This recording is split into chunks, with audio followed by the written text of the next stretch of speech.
नमस्कार दोस्तों, स्वागत है आप सभी का हमारे यूट्यूब चैनल ऑब्जेक्टिव सेंटर पर। जैसा कि आपको पता होगा कि वेल्डिंग का ये हमारा दूसरा चैप्टर है और दूसरे चैप्टर का ये हमारा चौथा वीडियो है।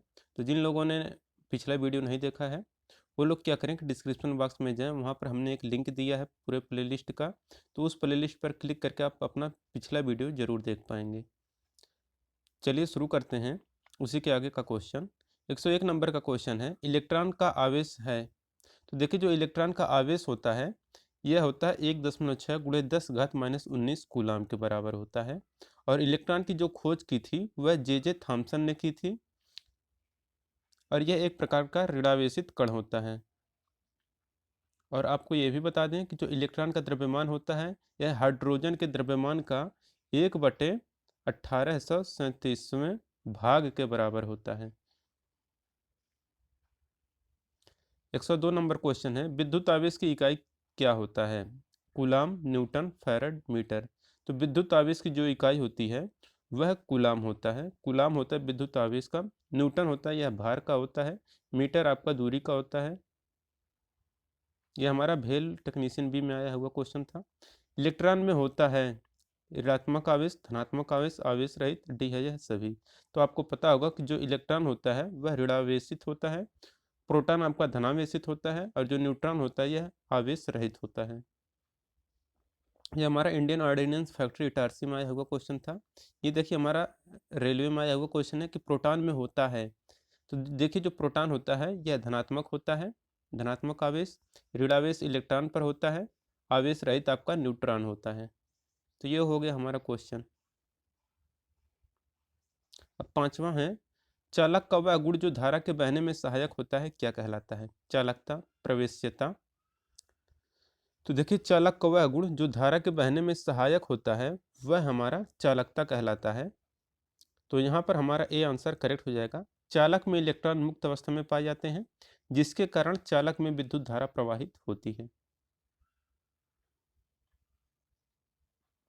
धनात्मक कक्ष के चारों ओर क्या घूमता है? प्रोटॉन, न्यूट्रॉन, इलेक्ट्रॉन, अणु। तो देखिए, जो धनात्मक कक्ष होता है उसके चारों तरफ इलेक्ट्रॉन घूमता है और इलेक्ट्रॉन का जो आवेश होता है वह 1.6 गुणे 10⁻⁻19 कूलाम होता है। 107 नंबर क्वेश्चन है, प्रोटॉन इलेक्ट्रॉन से कितना गुना भारी होता है? ये हम आपको बताए थे अभी। तो जो प्रोटॉन होता है इलेक्ट्रॉन से 1837 गुना भारी होता है।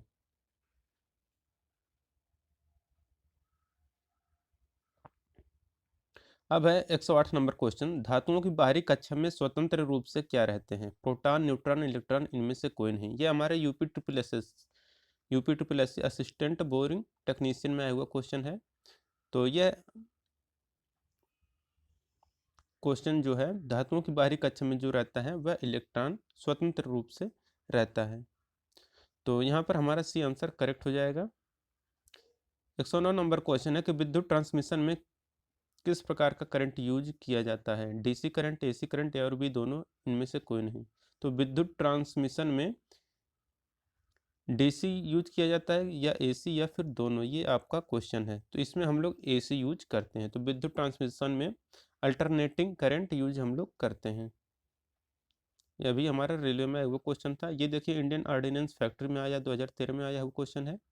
प्रतिरोध को किस में मापा जाता है? तो बहुत आसान सा क्वेश्चन है। तो प्रतिरोध जो होता है उसको हम लोग ओम में मापते हैं। वाट है ये हमारा शक्ति का, वोल्ट है विभव का, जूल है हमारा एनर्जी का या कार्य का। ईएमएफ का पूरा फुल फॉर्म क्या होता है आपको बताना है। तो नाम से स्पष्ट है कि इलेक्ट्रोमोटिव फोर्स। इलेक्ट्रोमोटिव फोर्स होता है ईएमएफ का फुल फॉर्म। अब है 112 नंबर का क्वेश्चन, बिजली के पंखे में विद्युत का क्या प्रभाव कार्य करता है? विद्युत, चुंबकीय, ऊष्मीय, इनमें से कोई नहीं। तो बिजली का जो पंखा होता है वह क्या है कि विद्युत के चुंबकीय प्रभाव पर कार्य करता है। तो यहाँ पर बी आंसर करेक्ट हो जाएगा। अब है 113 नंबर का क्वेश्चन, वोल्टेज बढ़ाने के लिए किस प्रकार के ट्रांसफार्मर का प्रयोग किया जाता है? Step up transformer, step down transformer, A और बी दोनों, इनमें से कोई नहीं। तो वोल्टेज बढ़ाने के लिए हम लोग जो ट्रांसफार्मर यूज करते हैं वह रहता है स्टेप अप ट्रांसफार्मर। अगर वोल्टेज बढ़ाना है तो स्टेप अप ट्रांसफार्मर का प्रयोग करेंगे, अगर वोल्टेज घटाना है तो स्टेप डाउन ट्रांसफार्मर का प्रयोग करते हैं। ये आरआरबी तिरुवनंतपुरम में आया हुआ क्वेश्चन था। अब है 114 नंबर का क्वेश्चन, जो कि इसरो में आया हुआ क्वेश्चन है, बहुत इंपॉर्टेंट है कि प्रोटॉन तथा न्यूट्रॉन परमाणु के किस कोष में स्थित होते हैं? बाह्य कोष में, भीतरी कोष में, केंद्र में, इनमें से सभी में। तो देखिए, जो प्रोटॉन और न्यूट्रॉन होता है यह परमाणु के केंद्र में स्थित होते हैं। तो आपको भी पता होगा प्रोटॉन और न्यूट्रॉन ये जो होते हैं परमाणु के अंदर स्थित रहते हैं और इलेक्ट्रॉन इसके चारों तरफ चक्कर लगाते हैं। 115 नंबर क्वेश्चन है, किसी भी तत्व का वह छोटे से छोटा भाग जो स्वतंत्र अवस्था में रह सकता है क्या कहलाता है? तो देखिए, जो स्वतंत्र अवस्था में रह सकता है और वह छोटा से छोटा भाग रहता है वह आपका अणु होता है। तो यहाँ पर भी आंसर करेक्ट हो जाएगा, अणु। तो किसी भी तत्व का वह छोटा से छोटा भाग जो स्वतंत्र अवस्था में रह सकता है अणु कहलाता है। अणु रासायनिक अपक्रिया में भाग नहीं लेता है, इसका निर्माण परमाणुओं से होता है। तो दो या दो से अधिक परमाणु मिलकर अणु का निर्माण करते हैं। विभवांतर का मात्रक क्या है? तो देखिए, जो विभवांतर का मात्रक होता है वह वोल्ट होता है, वाट आपका शक्ति का होता है, जूल आपका कार्य का होता है, एम्पियर आपका धारा का मात्रक होता है। 117 नंबर क्वेश्चन है कि वेल्डिंग ट्रांसफार्मर के ओपन सर्किट वोल्टेज का मान कितना होता है? 90 वोल्ट, 110 वोल्ट, 130 वोल्ट, 150 वोल्ट। तो जो वेल्डिंग ट्रांसफार्मर होता है उसमें जो ओपन सर्किट वोल्टेज का मान होता है उस वोल्टेज का मान रहता है 90 वोल्ट। तो वेल्डिंग ट्रांसफार्मर के ओपन सर्किट वोल्टेज का मान 90 वोल्ट होता है। यह एक स्टेप डाउन ट्रांसफार्मर होता है जो आर्क पैदा करने के लिए आवश्यक करंट सप्लाई करता है, और यह उपकरण अधिक महंगे नहीं होते हैं और कम स्थान भी घेरते हैं। 118 नंबर क्वेश्चन है कि आर्क से बचने के लिए वेल्डिंग मशीनों में निम्न में से कौन सी एक मशीन प्रयोग की जाती है? जनरेटर, ट्रांसफार्मर, रेक्टिफायर, इंजन से चलने वाला जनरेटर सेट। तो देखिए, आर्क से बचने के लिए वेल्डिंग मशीनों में निम्न में से हम लोग जो मशीन यूज करते हैं वह मशीन रहता है ट्रांसफार्मर। तो यहाँ पर बी आंसर करेक्ट हो जाएगा कि आर्क से बचने के लिए वेल्डिंग मशीनों में ट्रांसफार्मर का प्रयोग किया जाता है। वेल्डिंग में प्रयोग होने वाला एसी ट्रांसफार्मर और कुछ नहीं है, यह एक स्टेप डाउन ट्रांसफार्मर होता है। एसी सप्लाई हर जगह आसानी से मिलती है, इसलिए इसका उपयोग करना बहुत आसान है तथा इसके लिए इलेक्ट्रोड भी आसानी से मार्केट में उपलब्ध होते हैं। अब है 119 नंबर का क्वेश्चन कि ऊष्मा तथा बिजली का सर्वश्रेष्ठ चालक निम्न में से कौन सा है? Nickel, copper, chromium, aluminium. तो ऊष्मा तथा बिजली का जो सर्वश्रेष्ठ चालक होता है वह कॉपर होता है।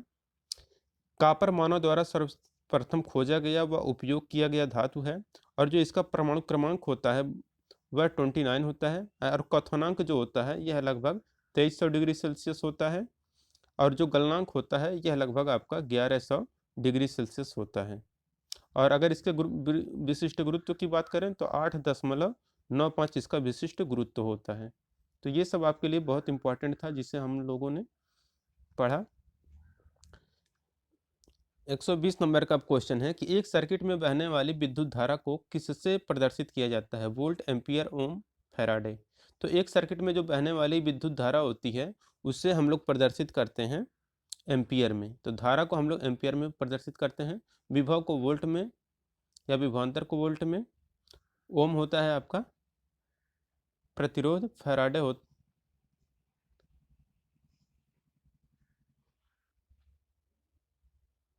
ऊष्मा को मापने की इकाई क्या है? जूल, किलोग्राम, कैलोरी, ए और सी दोनों। तो देखिए, ऊष्मा जो रहती है इसको मापने की जो इकाई होती है वह जूल भी होता है और कैलोरी भी होता है। तो ये हो गया।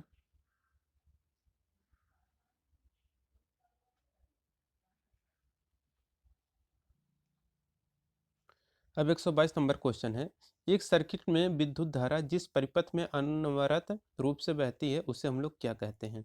बंद सर्किट, खुला सर्किट, सतत सर्किट, सीमित सर्किट। देखिए, जो सर्किट में विद्युत धारा परिपथ में अनवरत रूप से बहती है उसे हम लोग बंद सर्किट यानी कि क्लोज सर्किट के नाम से जानते हैं। तो एक सर्किट में विद्युत धारा जिस परिपथ में अनवरत रूप से बहती है उसे बंद सर्किट कहते हैं। बंद परिपथ में धारा सामान्य रूप से काम करती है, एक बंद परिपथ में इलेक्ट्रॉन का प्रवाह सतत रूप से होता है। अब है 123 नंबर का क्वेश्चन कि बेंच वाइज को और क्या कहा जाता है। तो देखिए बेंच वाइज को हम लोग फिटर वाइज के नाम से भी जानते हैं।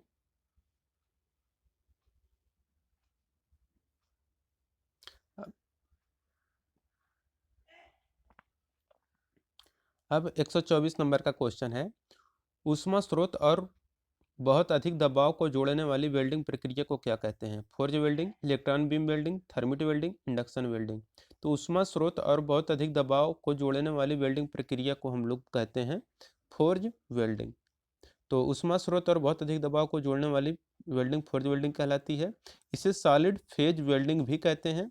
इसमें जोड़े जाने वाली सतह को पिघलाने की आवश्यकता नहीं होती है, बल्कि प्लास्टिक अवस्था पर दबाव देकर सम्मिलित कर दिया जाता है। 125 नंबर क्वेश्चन है, कौन सी नॉन प्रेशर वाली वेल्डिंग है? Spot welding, SIM welding, forge welding, arc welding. तो नॉन प्रेशर वाली जो वेल्डिंग होती है वह स्पॉट वेल्डिंग होता है। सॉरी यहाँ पे नॉन प्रेशर है ना, तो आर्क वेल्डिंग होगा। तो आर्क वेल्डिंग यहाँ पर डी आंसर करेक्ट हो जाएगा। तो 125 का डी आंसर करेक्ट हो जाएगा कि arc welding non pressure welding होता है। आर्क वेल्डिंग में जब मेटल के फ्यूजन के लिए आवश्यक ऊष्मा को विद्युत आर्क बनाकर जुटाया जाता है तो उसे आर्क वेल्डिंग कहते हैं। स्पॉट वेल्डिंग, सीम वेल्डिंग और फोर्ज वेल्डिंग ये सब प्रेशर वेल्डिंग के अंतर्गत आते हैं। तो स्पॉट वेल्डिंग, सीम वेल्डिंग और फोर्ज वेल्डिंग यह सब प्रेशर वेल्डिंग के अंतर्गत आते हैं, जबकि जो आर्क वेल्डिंग होता है यह नॉन प्रेशर वेल्डिंग के अंतर्गत आता है।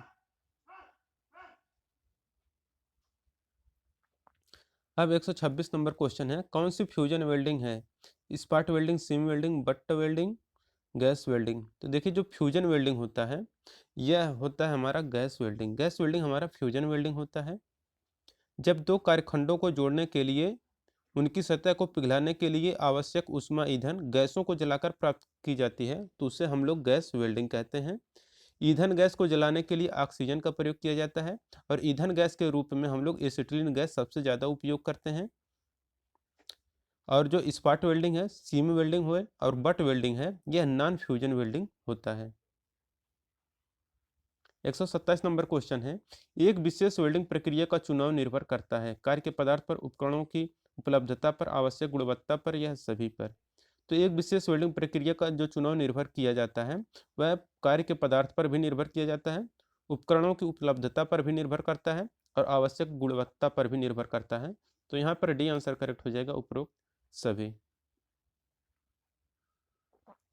अब है 125 नंबर क्वेश्चन, 128 नंबर क्वेश्चन, एक चिपिंग हथौड़ा किसकी चिपिंग के लिए प्रयोग की जाती है? वेल्ड के ऊपर slag cover, weld bead, spatter, A और सी दोनों। तो एक चिपिंग हथौड़ा जिसकी चिपिंग के लिए प्रयोग किया जाता है वह रहता है आपका कि वेल्ड के ऊपर स्लैग कवर और इसके बाद स्पैटर दोनों रहता है। तो यहाँ पर डी आंसर करेक्ट हो जाएगा कि ए और सी दोनों ऑप्शन यहाँ पर सही है। चिपिंग हैमर एक हल्का और नुकीला औजार होता है। 129 नंबर क्वेश्चन है, कौन सी नॉन फ्यूजन वेल्डिंग है? Gas welding, arc welding, forge welding, TIG welding. तो जो नॉन फ्यूजन वेल्डिंग होता है यह आपका फोर्ज वेल्डिंग है। तो फोर्ज वेल्डिंग आपका नॉन फ्यूजन वेल्डिंग है। देखिए जो वेल्डिंग का क्लासिफिकेशन है वो आप लोग इस आई बटन पर क्लिक करके देख पाएंगे या फिर डिस्क्रिप्शन बॉक्स में शायद लिंक होगा, तो आप लोग उसे देख लीजिए, नहीं तो आप लोग welding classification bye objective centre नाम से सर्च कर लेंगे यूट्यूब पर तो आपको मिल जाएगा। 130 नंबर क्वेश्चन है, दिए गए चित्र में यक्स अंकित उपकरण का नाम बताइए। तो देखिए ये जो यक्स भाग है इसी का नाम बताना है आपको कि क्या है। तो देखिए ये जो होता है यह रहता है आपका स्पार्क लाइटर होता है। तो यहाँ पर सी आंसर करेक्ट हो जाएगा, स्पार्क लाइटर। 131 नंबर क्वेश्चन है, एक पंक्तिबद्ध वेल्डिंग के समय इसके विभिन्न भागों को साधने में प्रयुक्त डिवाइस क्या कहलाती है? Welding jig, welding fixture, welding positioner और वेल्डिंग मैनिपुलेटर। तो एक पंक्तिबद्ध वेल्डिंग के समय इसके विभिन्न भागों के साधने में जो प्रयुक्त डिवाइस होती है वह रहता है वेल्डिंग जिग। 132 नंबर क्वेश्चन है, बट वेल्डिंग किसके सिद्धांत पर की जाती है? Fusion welding, flash welding, electron welding, laser welding. तो जो बट वेल्डिंग होता है यह क्या है कि जो फ्लैश वेल्डिंग होता है उसी के सिद्धांत पर कार्य करता है। फ्लैश बट वेल्डिंग में जोड़े जाने वाले कारखंड के सिरों को मिलाते हुए नहीं रखा जाता है, बल्कि कारखंडों के सिरों को धीरे धीरे समीप लाकर मिलाया जाता है। जब विद्युत आर्क द्वारा उत्पन्न ऊष्मा से तापमान गलनांक तक पहुंच जाता है तो कारखंड के सिरों को मिलाकर उन पर दबाव लगाकर वेल्ड को हम लोग पूरा करते हैं। 133 नंबर क्वेश्चन है कि वेल्डिंग द्वारा जोड़े जाने वाली मूल धातु क्या कहलाती है? कच्चा धातु, बीड धातु, बेस धातु, फिनिश्ड धातु। तो वेल्डिंग द्वारा जोड़े जाने वाला जो मूल धातु होता है वह हमारा बेस धातु कहलाता है। तो यहाँ पर सी आंसर करेक्ट हो जाएगा, बेस धातु। और ऊष्मा का उपयोग करके दो भागों को एक साथ पिघलाने और उसे जोड़ने की प्रक्रिया ही वेल्डिंग कहलाती है। अब है 134 नंबर क्वेश्चन कि वेल्डिंग करते समय सही लेंस शेड नंबर का चयन इनमें से किस पर निर्भर करता है? क्षेत्र में सूर्य की चमक पर, प्रयोग किए जाने वाले शील्डिंग गैस के प्रकार पर, प्रयोग की गई वेल्डिंग करंट की मात्रा पर, प्रयोग किए जाने वाले फिलर धातु पर। तो देखिए वेल्डिंग करते समय सही लेंस शेड नंबर का जो चयन किया जाता है यह निर्भर करता है कि प्रयोग की गई वेल्डिंग करंट की मात्रा पर। लेंस शेड नंबर के अनुसार कई प्रकार के होते हैं, जैसे कि शेड नंबर 5 जो होता है यह स्पॉट या हल्की वेल्डिंग के लिए प्रयोग की जाती है। और जो सेट नंबर 6 होता है, 6 से 20 तक होता है, वह एम्पियर 20 एम्पियर तक की करंट की आर्क वेल्डिंग के लिए प्रयोग किया जाता है। तो सेट नंबर जो 6 रहता है वह 20 एम्पियर तक की करंट की आर्क को वेल्डिंग करने के लिए प्रयोग किया जाता है। जो 7 रहता है वह 30 एम्पियर का, जो 8 रहता है वह 30 से 75 एम्पियर तक, और जो शेड नंबर 10 होता है वह 75 से 200 एम्पियर तक की करंट को आर्क वेल्डिंग के लिए प्रयोग करते हैं। अब है 135 नंबर का क्वेश्चन, एक डट डट डट असेंबली वेल्डिंग के लिए अवयवों को एक स्थिति में लाने हेतु प्रयोग किया जाता है? जिग का, फिक्सचर का, गाइड का, होल्डर का। तो जो एक फिक्सचर असेंबली को वेल्डिंग के लिए अवयवों को एक स्थिति में लाने हेतु प्रयोग किया जाता है। तो एक फिक्सचर असेंबली वेल्डिंग के लिए अवयवों को एक स्थिति में लाने हेतु प्रयोग किया जाता है। फिक्सचर में जाब को पकड़ने जकड़ने के साथ साथ उसे किसी भी अक्ष में घुमाया या उठाया जा सकता है।